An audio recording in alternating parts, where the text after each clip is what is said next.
ముందుగా పెద్దవాళ్ళందరికీ నమస్కారం, చిన్నవాళ్ళందరికీ big hi. Ghantasala the great. నేను బై ప్రొఫెషన్ నేను ఒక సింగర్ని.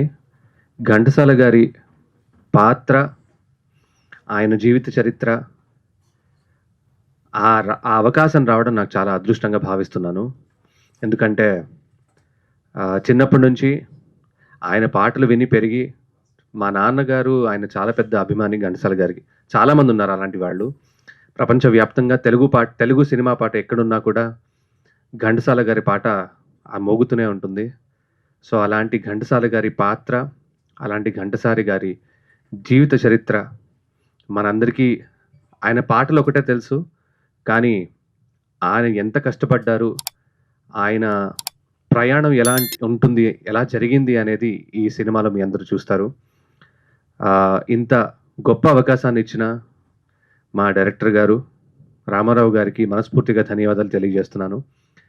ఈ సినిమా చాలా చాలా కొంతమంది ఆల్రెడీ శ్రీకాకుళం వైపు, అలాగే విజయనగరం వైపు సినిమా చూసిన వాళ్ళు ఉన్నారు.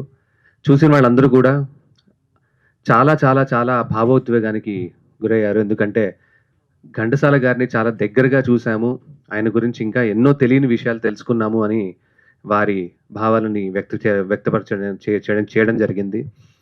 కాబట్టి డిసెంబర్ 12వ తారీఖున థియేటర్లో ఈ మూవీ రిలీజ్ అవ్వబోతోంది. ఘంటసాల గారు తెలుగు పాట అనేది ఎలా ఉంటుంది, ఎలా ప్రారంభమైంది, ఎందుకంటే మనకి తెలుగు సినిమా ఇండస్ట్రీలో కొన్ని పేర్లు అలా మిగిలిపోతూ ఉంటాయి. ఎన్టీఆర్ గారైనా, ఏఎన్ఆర్ గారైనా, కృష్ణ గారైనా. సంగీతంలోకి వస్తే ముందుగా తెలుగు సంగీతంలో, సినిమా సంగీతంలో ముందుగా చెప్పుకునే మొదటి పేరు ఘంటసాల గారు మేల్ సింగర్స్లో. అండ్ ఇంకొక అదృష్టం ఏంటి అంటే, ఇది ఎస్పీబీ గారు ఉన్నప్పుడే ఈ బాలు గారు, మనందరి బాలు గారే దీని ట్రైలర్ కూడా లాంచ్ చేయడం జరిగింది. సో అది కూడా ఇంకో వేరే చాలా చాలా పెద్ద అదృష్టంగా భావిస్తున్నాను నేను. మళ్ళీ దానికి కూడా నేను రామారావు గారికి ధన్యవాదాలు తెలియజేయాలి. ఎందుకంటే ఘంటసాల గారు, బాలు గారు రెండు కళ్ళు మన తెలుగు సినిమా సంగీతానికి సంబంధించి. కాబట్టి వాళ్ళిద్దరూ ఈ సినిమాకి, వాళ్ళిద్దరి ఆశీర్వాదం ఎంతగానో ఉంటుందని మనస్ఫూర్తిగా కోరుకుంటూ, డిసెంబర్ 12వ తారీఖున మీ అందరూ కూడా థియేటర్లో ఈ సినిమా చూసి ఆదరిస్తారని మనస్ఫూర్తిగా కోరుకుంటూ, థ్యాంక్ యూ సో మచ్. ఇప్పుడు బయోపిక్లు తీయడానికి ముందు గట్స్ కావాలి. ఆ గట్స్ ఉన్న వ్యక్తి మా రామారావు గారు. ఆయన దర్శక నిర్మాతగా చాలా అద్భుతంగా తీర్చిదిద్దారు. ఈ సినిమా ట్రైలర్ చూసి అందరూ స్పందిస్తారు, కానీ నేను పూర్తిగా సినిమా చూసి ఇది సినిమా అని తెలిసి కూడా నేను కూడా 4 సార్లు కళ్ళు నీళ్ళు పెట్టుకున్నా. అంత గొప్ప సెంటిమెంట్ సినిమా, అంత ఎమోషనల్ సినిమా. అంటే ఎందరో మహానుభావులు అంటారు కదా, అందరో మహానుభావుల్లో ఒకరైన ఘంటసాల గారి గురించి జీవిత చరిత్ర తీయడం గురించి ఎంత గొప్పగా తీశారని అంత గొప్పగా తీశారు. నేను ట్రైలర్ చూసి ఆయనకి మెసేజ్ పెట్టా, సార్ ఇది మళ్ళీ ఒక సావిత్రి గారి సినిమా అంత గొప్ప సినిమా, మహానటి సినిమా అంత అవుద్ది, గొప్పది అవుద్ది సార్ అంటే ఆయన థ్యాంక్ యూ సార్ అన్నారు. సినిమా తీసుకొచ్చి చూపిస్తే నాతో పాటు ఇంకో పెద్ద ఆయన కూడా, ఒక ప్రొడ్యూసర్, డిస్ట్రిబ్యూటర్, సీనియర్ ఆయన చూసి ఆయన కూడా ఎంతో గొప్పగా ఉంది సత్యనారాయణ, ఇంత గొప్ప సినిమాని తీయడం అనేది ఎవరి వల్ల సాధ్యం కాదు, రామారావు వల్ల సాధ్యమైందని చెప్పడం జరిగింది. ఒక మంచి సినిమాని ప్రోత్సహించడానికి మనందరం ముందుండాలి. ఈ తరం వాళ్ళకి ఘంటసాల గారి గొప్పతనం తెలియకపోవచ్చు, కానీ మా తరం వాళ్ళందరికీ కూడా ఘంటసాల గారు ఎంత మహోన్నత వ్యక్తో, ఎంత గొప్ప వ్యక్తో మా అందరికి తెలిసిన వ్యక్తి. అటువంటి వ్యక్తి గురించి అంత గట్స్గా సినిమా తీసి బిజినెస్ అవుద్దా అవదా, డిస్ట్రిబ్యూటర్ కొంటారా ఏమీ లేకుండా 12వ తారీఖున సినిమా రిలీజ్ చేస్తున్నారు. నేను ఆ సినిమా చూసిన తర్వాత రామారావు గారు ఒకటి చెప్పా, ఈ సినిమా గురించి మా నుండి ఏ కావాలని నేను చేస్తాను సార్, వాలంటరీగా. మీకు 100 థియేటర్లు కావాలా, 200 థియేటర్లు కావాలా, పబ్లిసిటీ కావాలా, ప్రమోషన్ కావాలా, ఏం కావాలి నేను చేస్తాను సార్ అని చెప్పేసి నేను చెప్పడం జరిగింది. ఈ సినిమాని చూసిన ఏకైక వ్యక్తి చదలవాడ శ్రీనివాసరావు గారు. ఆయన చూసి తన అద్భుతమైన ఆయన ఎఫెక్షన్ ఏంటంటే ఆయన మాటలో చెప్పలేకపోయారు. అంత గొప్పగా మాట్లాడి ఈ సినిమాని మనల్ని ఎక్కడికో తీసుకెళ్ళిపోయింది సత్యనారాయణ, ఇది గొప్ప సినిమా అవుతుంది, ఇది డెఫినెట్గా ఇది మరో మహానటి లాంటి సినిమా అవుతుంది ఇది అని చెప్పడం జరిగింది. ఏది ఏమైనా రేపు డిసెంబర్ 12వ తారీఖున సినిమా విడుదలవుతుంది. మనం అందరూ చూద్దాం. ఈ తరం వాళ్ళు కాదు, మా తరం వాళ్ళు, మన తరం వాళ్ళు అందరూ చూసే సినిమా ఇది. ఈ తరానికి కూడా ఘంటసాల అంటే ఎంత గొప్ప వ్యక్తో తెలియజేయడానికి చేసిన ప్రయత్నం ఇది 100% సక్సెస్ అవుద్ది. దీన్ని రామారావు గారికి నేను చేతులెత్తి దండం పెడుతున్నా. ఎందుకంటే 100 సినిమాలు చూస్తాం మనం, 100లో అట్లీస్ట్ ఒక్క సినిమా అయినా ప్రేక్షకులు హద్దుకునే ఉంటుందంటే ఈ ఒక్క సినిమాయే ప్రేక్షకులను హత్తుకుంటుంది. అంత గొప్ప సినిమా తీసిన రామారావు గారికి ధన్యవాదాలు. ఎందాక చెప్పారు ఆయన సినిమాకి అసిస్టెంట్ డైరెక్టర్గా పనిచేసిన అతను సూపర్ హిట్ సినిమా కొట్టిన లిటిల్ హార్ట్స్ అనే సినిమా కొట్టిన ఆదిత్య. The great thing. ఎందుకంటే ఆయన అసిస్టెంట్ డైరెక్టర్గా తీసిన సినిమా ఇంకా రేపు 12 రిలీజ్ అవుతుంది. ఈయన తీసిన సినిమా ఆల్రెడీ సూపర్ హిట్ అయిపోయింది. అలాగే కర్రీ బాలాజీ ఈ సినిమాకి ఎంత కష్టపడి పనిచేశాడో నాకు తెలుసు. ఆయన చెప్పినట్టుగా నేను కూడా దాంట్లో వివి గిరి గారి పాత్ర ఒకే ఒక నిమిషం ఉంటుంది ఆ పాత్ర, అది నేను నటించాను. అంటే ఈ అందరినీ కూడా కావాలని కలుపుకుని అందరితో నటించారు. దీంట్లో రావుపల్లి రాంబాబు ఇంకా చాలామంది నటినట్లు యాక్ట్ చేశారు. వాళ్ళందరూ కూడా ఇండస్ట్రీకి సంబంధించిన వాళ్ళు కాబట్టి ఇది డెఫినెట్గా ఒక్కొక్కళ్ళు 10 మంది చెప్తే సినిమా ఇది సూపర్ హిట్ అవుతుందని చెప్పి నేను తెలియజేస్తున్నా. ఇది ఏదేమైనా ప్రెస్ మీట్ల ద్వారా మా సాయి సతీష్ అద్భుతంగా ప్రేక్షకుల దగ్గరికి అలాగే డిస్ట్రిబ్యూటర్ల దగ్గరికి మీడియాకి బాగా కవర్ చేస్తాడు. మంచి టెక్నీషియన్, మంచి పిఆర్ఓ అతను. కాబట్టి అతను కూడా అభినందిస్తూ ఈ సినిమా డెఫినెట్గా సక్సెస్ అవ్వాలి కాదు అవుతుంది అని గంటాపదంగా నేను చెప్పగలిగిన వ్యక్తిని. నేను సీనియర్ ప్రొడ్యూసర్గా ఏ సినిమా ఆడుతుందో ఆడుతూ ముందే చెప్పగలిగిన స్థామత ఉంది. ఈ సినిమా ప్రేక్షకుల ఆదరణ పొందుతుంది ఖచ్చితంగాను. మన మనసున్న ప్రతి వ్యక్తి ఒక్కసారి టికెట్ కొని సినిమా చూస్తే మీ మనసు ఎంతో ఎక్కడికో వెళ్ళిపోద్ది. కాబట్టి ఈ సినిమా చూడండి చూడండి చూడండి అని చెప్పి రిక్వెస్ట్ చేస్తున్నాను. థ్యాంక్ యూ అండి. ఈ కార్యక్రమానికి ఇచ్చేసిన మా సోదరి శోభారాణి గారికి, అలాగే ఆదిత్య గారికి, బాలాజీ గారికి, ఇంత కష్టపడి సినిమా తీసిన రామారావు గారికి, అలాగే హీరో గారికి అందరికి కూడా ధన్యవాదాలు తెలియజేస్తూ సెలవు తీసుకుంటున్నా. Thank you. అందరికీ నమస్కారం.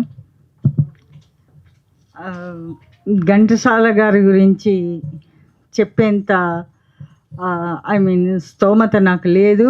అయినా ఆయన గురించి కొన్ని విషయాలు ఈ ప్రెస్ ముఖ్యంగా చెప్పాలా అనుకుంటున్నాను. ఘంటసాల గారు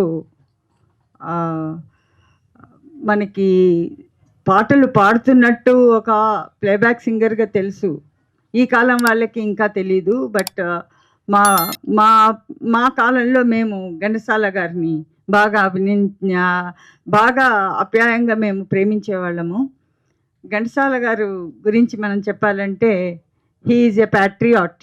ఫస్ట్ ఆయన కర్ణాటక సంగీతం నేర్చుకోవడమే కాదు, ఆయన క్విట్ ఇండియాలో కూడా ఆయన పాల్గొని 18 days he was 18 months I think he was in jail అన్నమాట. అంటే ఆయనకి స్వాతంత్ర సమరయోధుడని కూడా చెప్పొచ్చు మనం ఘంటసాల గారిని. ఆ తర్వాత తను సినిమాలోకి వచ్చి సినిమాలో ఎంతో కష్టపడ్డారు. బట్ కష్టపడినా ఒక హిమాచలం అంత ఎత్తుకు ఎదిగారు మన సినిమా ఫీల్డ్లో.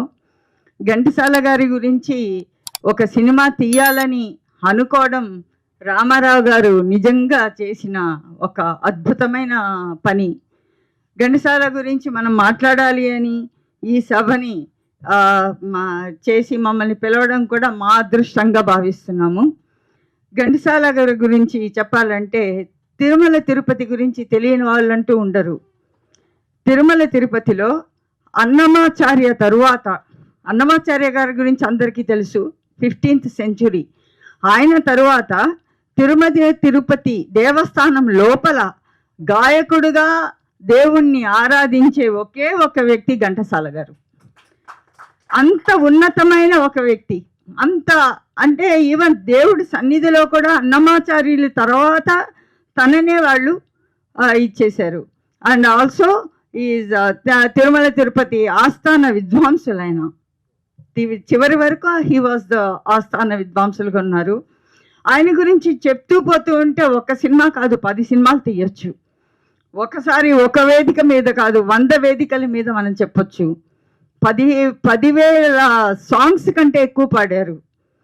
100 మీద సినిమాలకి ఆయన సంగీతం వహించారు. మనం ఇప్పుడు కూడా చూస్తూ ఉంటాము. మాయాబజార్ సాంగ్స్ అందరికీ బాగా తెలుసు. దాని సంగీతం ఘంటసాల గారే. మాయాబజారు, గుండమ్మ కథ అన్నీ ఆణిముత్యాలు, ఒకటి కాదు. అప్పుడు ఆ సాంగ్స్ ఇప్పటికీ ఎవర్ గ్రీన్ సాంగ్స్ అది. కాబట్టి ఘంటసాల గారి గురించి ఒక సినిమా తీసి దానిని నిజంగా మీరు పెట్టడం అసలు ఒక అద్భుతమైన యజ్ఞం అని చెప్పాలి మనము.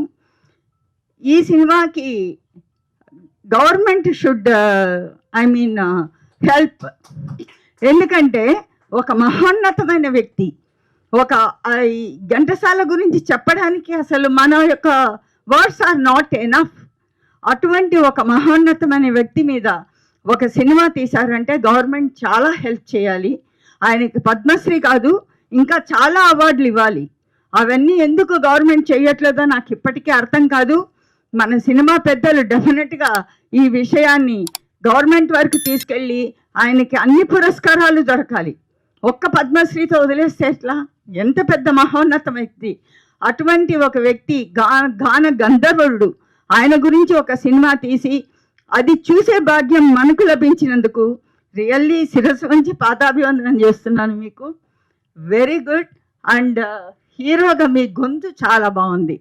అంటే ఆ గొంతు ఒకటి చాలా ఏదో ఒక హీరో లాగా లేకుండా గొంతు ఘంటసాల గారికి ఈక్వల్గా మీకు ఉంది. Really it is very good. And ఈ యొక్క సభకు నన్ను ఆహ్వానించినందుకు నేను నిజంగా చాలా హ్యాపీ ఫీల్ అవుతున్నాను. నేను ఎన్నో సభలలో వెళ్ళాను, మాట్లాడాను. కానీ ఘంటసాల గురించి మాట్లాడడానికి మమ్మల్ని పిలుస్తున్నారు అన్న వెంటనే నిజంగా చాలా సంతోషమైంది. ఆయన గురించి, సినిమా గురించి, ఆయన యొక్క సేవల గురించి చెప్పాలంటే ఈ జీవితం సరిపోదు. కాబట్టి ఈ సినిమా అందరూ చూడాలి, అందరూ ఆదరించాలని కోరుకుంటూ సెలవు తీసుకుంటున్నాను. Thank you. నేను 2014లో డిగ్రీ అయిపోయింది నాది. జాయిన్ అయిన తర్వాత నాకు సినిమా ఇండస్ట్రీలోకి ఎట్లా వాళ్ళో తెలియదు. అప్పుడు అశోక్ అని ఒక జర్నలిస్ట్, నాకు దయాల్ అశోక్, ఆయన బాలాజీ గారిని పరిచయం చేసిండు. ఆయన దగ్గర పనిచేస్తున్నప్పుడు ఆయన అప్పుడు ఒక సినిమా ప్రీ ప్రొడక్షన్లో ఉంటుండే, మేము రోజు వర్క్ చేస్తుండే. ఆయన దగ్గర ఏడీగా జాయిన్ అయినా నేను యాక్చువల్గా. అప్పుడు అది కొంచెం డిలే అయిన తర్వాత రామారావు గారి దగ్గర ఒక సినిమా ఉంది, ఇట్లా చేస్తున్నాడు, నువ్వు చేస్తావా అంటే అప్పుడు చాలా ప్యాషనేట్ ఉండే నేను. ఇప్పుడు కూడా ప్యాషనేట్ ఆబ్వియస్లీ, బట్ అప్పుడు ఏదో చూడాలి కెమెరా ఎట్లుంటుంది నాకేం తెలియదు. సో కానీ విజయనగరం పోవాలా అని తెలిసింది. నాకు విజయనగరం ఎట్లుంటుందో కూడా తెలియదు. సో పోదామని ఎగ్జైటెడ్గా నేను, బాలాజీ గారు, నేను రామారావు గారితో కలిసి విజయనగరం పోయి ఒక 12 రోజులు, సుమారు 12 రోజులు షూటింగ్ చేసినాం. అది నా లైఫ్లో ఫస్ట్ టైం నేను కెమెరా చూడడం. అంటే సెట్ అనేది ఎట్లుంటుంది ఎక్స్పీరియన్స్, ఓకే ఎట్లా చేస్తారని. బాలాజీ గారు పేపర్ మీద షార్ట్ డివిజన్ చేస్తుంటే చూస్తుంటే నేను సైడ్కి వెళ్ళి ఇది లెఫ్ట్ రైట్ రాసిర్రు అప్పట్లో స్క్రిప్ట్. ఇప్పుడు మేమంతా సెల్టెక్స్ ఇదంతా ఇట్లా స్ట్రైట్గా రాసుకుంటూ వెళ్దాం. So everyday night sir notes చెప్తే నేను రాసుకుంటుండే. నా తెలుగులో అన్ని తప్పులు పోతుండే. అయినా కూడా పాపం ఆయన అర్థం చేసుకొని ఓకే వీడు రాసింది ఏదో అనుకొని తీసుకొని నేను అడ్జస్ట్ అవుతుండే. అట్లా ఒక 12 రోజులు నా లైఫ్లో ఫస్ట్ టైం నేను ఎక్స్పీరియన్స్ చేసిన. It was a wonderful experience. I'm so glad. తర్వాత నేను ఎక్కడ వర్క్ చేయలేదండి. నా లైఫ్లో నేను ఏడీగా వర్క్ చేసింది కేవలం రామారావు గారి దగ్గరకే. అది కూడా ఒక 12 రోజులు. తర్వాత నేను ఇంకా యూకే వెళ్ళిపోయినా, మాస్టర్స్ చేసుకుని వచ్చి మళ్ళీ నా ఓన్ ట్రయల్స్ చేసి నేను ఓన్గా డైరెక్టర్ అయినా. But that 12 days experience had help me so much. I'm very కొంచెం ఇబ్బందిగానే ఉంటుంది ఈవెంట్స్ అవి ఇవి అంటే, కానీ హీఈస్ వెరీ స్పెషల్. ఈ cinema is very special to me. So నాకు నైట్ ఫోన్ చేయగానే కొంచెం చాలా వర్క్ ఉన్నా సరే I skipped it and game just for him and for this film. Thank you so much. And నా ఫస్ట్ సినిమాలో remuneration కూడా ఆయనే ఇచ్చిండు నాకు జీతము. అప్పట్లో ఏడీలకు జీతం ఉండదు అంటుండే, బట్ స్టిల్ ఆయన పే చేసిండు. So when ever I'm working I make sure that I will pay to my Aedes, somehow they'll get. So Araku కూడా పంపించిండు, ఎంజాయ్ చేయండి 12 days, బాగా కష్టపడ్డా ఉన్నప్పుడు 2 days. So it was a great experience. ఆయన వల్లనే నాకు ఘంటసాల గారి గురించి ఎక్కువ తెలిసింది. ఆ స్క్రిప్ట్ మొత్తం నేను చదివిన. ఇట్స్ అ బ్యూటిఫుల్ స్క్రిప్ట్, చాలా ఎమోషనల్ ఉంటుంది. I request all the families to watch this. మీకు ఇంకా నాస్టాలజీగా అనిపిస్తుంది. I request all the youth to watch it so that you'll understand how big Ghantasala Garu is, like such a legend he is.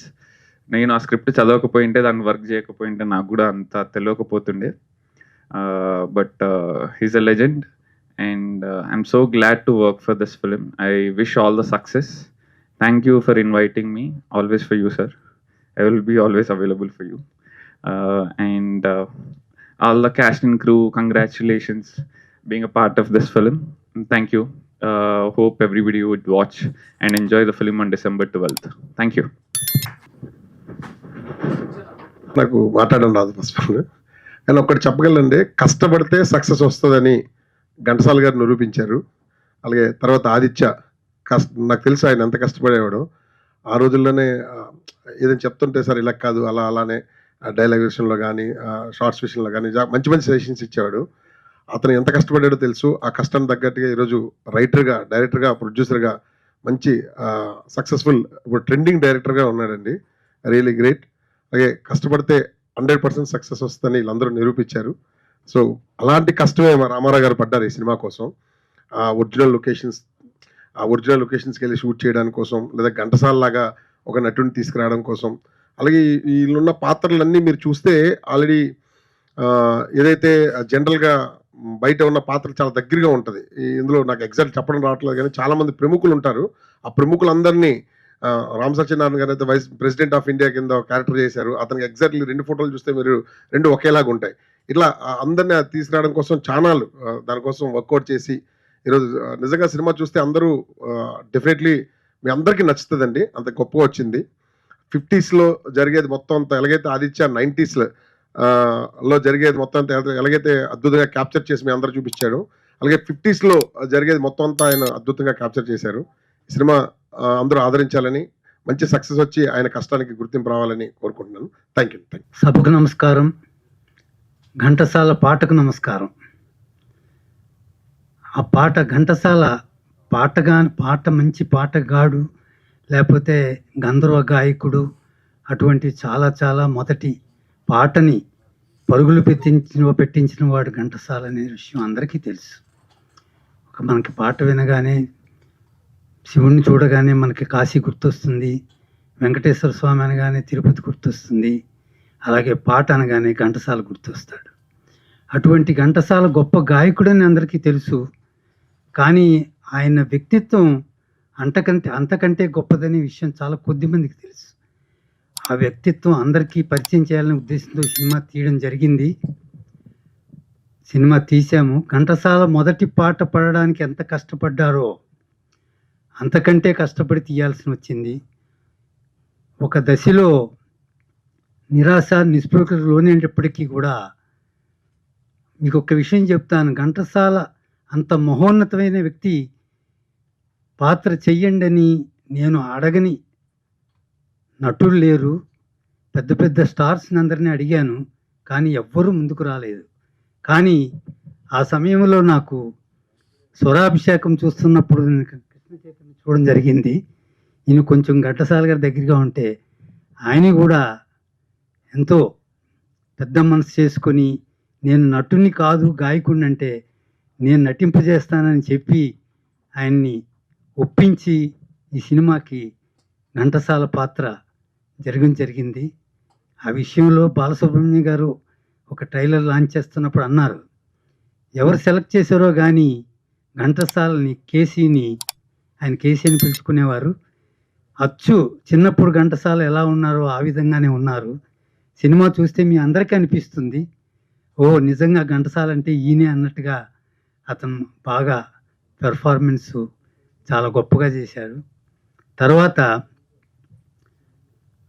ఈ cinema preview వేసినప్పుడు అందరూ కూడా చాలా మంచి స్పందన వస్తూ ఉంది.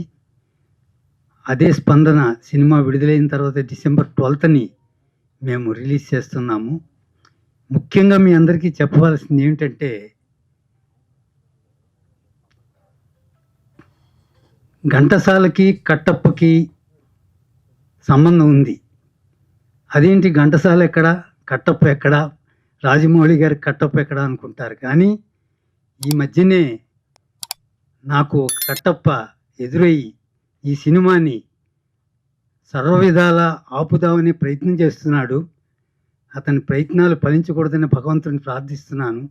ఈ సినిమా అతని దుష్ట చర్యల దగ్గర నుంచి ఈ సినిమా బయటపడాలని భగవంతుని ప్రార్థిస్తున్నాను.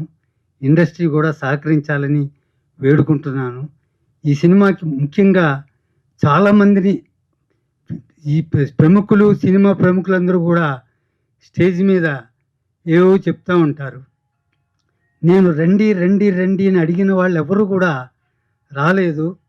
పెద్ద పని చేసుకొని నా హీరో, నా ఆదిత్య, కర్రి బాలాజీ వీళ్ళందరూ రాబట్టి ఈ సభ ఇంత సక్సెస్ అవ్వడానికి కారణము.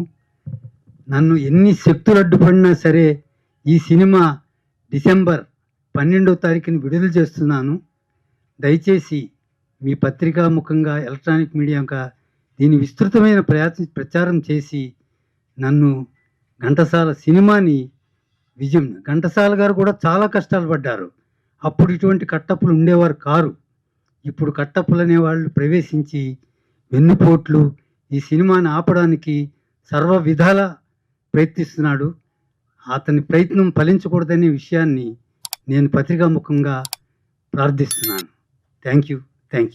ఘంటసాల గారి జీవితంలో ఎన్ని ఉత్థాన పతనాలు ఆయన ఎదుర్కొన్నారో ఆ సినీ చిత్ర నిర్మాణంలో రామారావు గారు కూడా చాలా ఇబ్బందులు ఎదుర్కొన్నారు.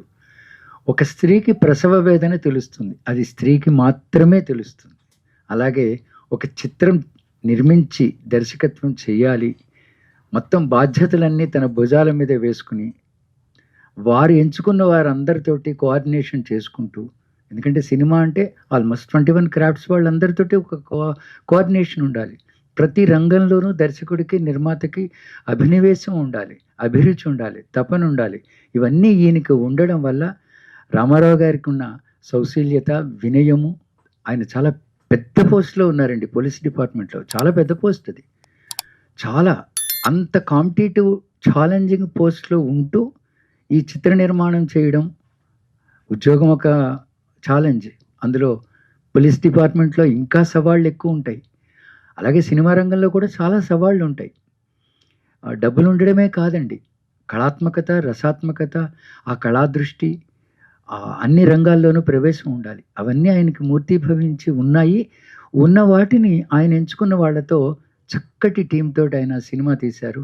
వారు సినిమా తీస్తున్నప్పుడు మధ్యలో వచ్చినవి, తర్వాత వచ్చిన గొడవలు కూడా నాకు కొన్ని తెలుసు. ఏది ఏమైనా ఆయన గానగంధర్వుడు ఘంటసాల గారు. ఆయన ఎంత వినయశీలి, ఎంత జ్ఞానం ఉన్నవారు సంగీతంలో. ప్రపంచ జ్ఞానము అంటే అర్థము ప్రపంచంలో ఉన్నవన్నీ తెలియడం కాదండి. ఆయన పరిధిలో ఆయనకున్నవి చాలా చక్కగా, నిరాడంబరంగా, వినయంగా అందరితోటి. ఘంటసాల గారు డైరెక్టర్లతో, ప్రొడ్యూసర్లతో, హీరోలతో, స్వరకర్తలతో, గాయకులతో, even a small technician rhythms వాయించే వాళ్ళతో కూడా అందరితో బాబు ఎలా ఉంది, ఇలాగా అలాగా అని మాట్లాడుతూ ఎంతో వినయంతో పైకి ఎదిగిన, హిమోన్నత స్థాయికి ఎదిగిన వ్యక్తి ఘంటసాల గారు. అలాంటి వ్యక్తి జీవితాన్ని ఒక చిత్రం తీయాలి అంటే ఆల్మోస్ట్ అటువంటి లక్షణాలు ఉండాలండి. రామారావు గారికి అవన్నీ ఉన్నాయి. With your wonderful applause and claps I have seen పర్సనల్గా. నేను రామారావు గారిని చూశాను. ఆయనకున్న ఓపిక, శ్రద్ధ, వినయము, వినడము, విని అర్థం చేసుకోవడము, పని చేయించడం, అవసరమైతే ఆయన కూడా దిగి చేయడం, ఇన్ని లక్షణాలు ఉన్నాయి. అసలు ఈ పాట గురించి ఆయన పరిశీలించారు. ఘంటసాల గారి పాట గురించి ఆయన చాలా పరిశోధన చేశాకనే అంత అభిమానం పెంచుకున్నారు. నాకు తెలిసి ఆయన సింగర్ కాదండి, రామారావు గారు సింగర్ కాదు. కానీ ఘంటసాల గారి అభిమానం ఎంతవరకు వెళ్ళిందంటే, మేమైతే ఆయన పాటలు పాడుకుంటాం, ఇంట్లో ఫోటో పెట్టుకుంటాం, December 4th, February 11th ఫంక్షన్స్కి వెడతాం. అలా కాదు, ఆయన ఘంటసాల గారిని లోపలికి ఎంబైబ్ చేసుకున్నారు. తానే అని అనుకుని అలాంటి పాత్ర బయటికి ఎలా చెప్పాలని కృష్ణ చైతన్య గారిని ఎంచుకున్నారు. ఇవన్నీ ఒక పరమాత్మ ఇచ్చిన వండర్ఫుల్ బ్లెస్సింగ్స్ అనుకుంటా. ఫైనల్గా ఘంటసాల గారి పాటల గురించి మేము ఎన్ని స్టేజ్ల మీద చెప్పినా నాకు ఎప్పుడు కొత్తగా చెప్పాలనిపిస్తుంది.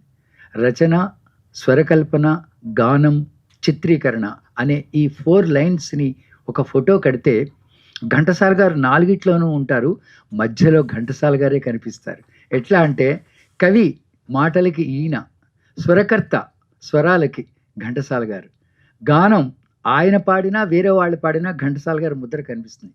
చిత్రీకరణ, ఆ పాత్రలో రామారావు గారున్నా, నాగేశ్వరరావు గారున్నా, గుమ్మడి గారి, వాట్ ఎవర్ హీ మేబీ, ఆ క్యారెక్టర్ కూడా ఘంటసాల గారిలో కనిపిస్తారు. అంత ఫ్రేమ్లో మధ్యగా ఉండి నేపథ్యంలో ఉన్న వ్యక్తి ఘంటసాల గారు. ఆ నేపథ్యం అంటే వెనకాల ఉండడం, వెనకాలన్న వాడిని ఉన్న ఆయన ముందరికి వచ్చి నటించిన వాళ్ళందరినీ పైకి తీసుకొచ్చిన గాత్రం అది. Thank you very much for this wonderful opportunity. Thank you. నా వెన్ను పోటు పొడుస్తున్న వాళ్ళని పక్కకు నెట్టి వెన్ను తట్టి భానుజీ రామర్స్ నా బాల్యమిత్రుడు. ఈయన మూలంగానే నేను సినిమా రిలీజ్ చేయగలుగుతున్నాను. Thank you my dear. పూర్వం నా చిన్నప్పుడు ఘంటసాల ఘంటసాల పాటలు లేనిదే ఏ సినిమా థియేటరు సినిమా మొదలు పెట్టేవారు కాదు. అటువంటి సినిమా మొదలుపెట్టినప్పుడు హే కృష్ణ ముకుంద మురారి, మన వెంకటేశ్వర, ఏడుకొండలవాడ వెంకటరమణ పాటలన్నీ వస్తూ ఉండేవి కదా. అలాగే ఇప్పుడు ఏ బయోపిక్ తీసినా సరే ఘంటసాల బయోపిక్ కానీ అంత బాగుందా అనుకుంటారు. ఆ లెవెల్కి ఈ బయోపిక్ ఉంటుంది.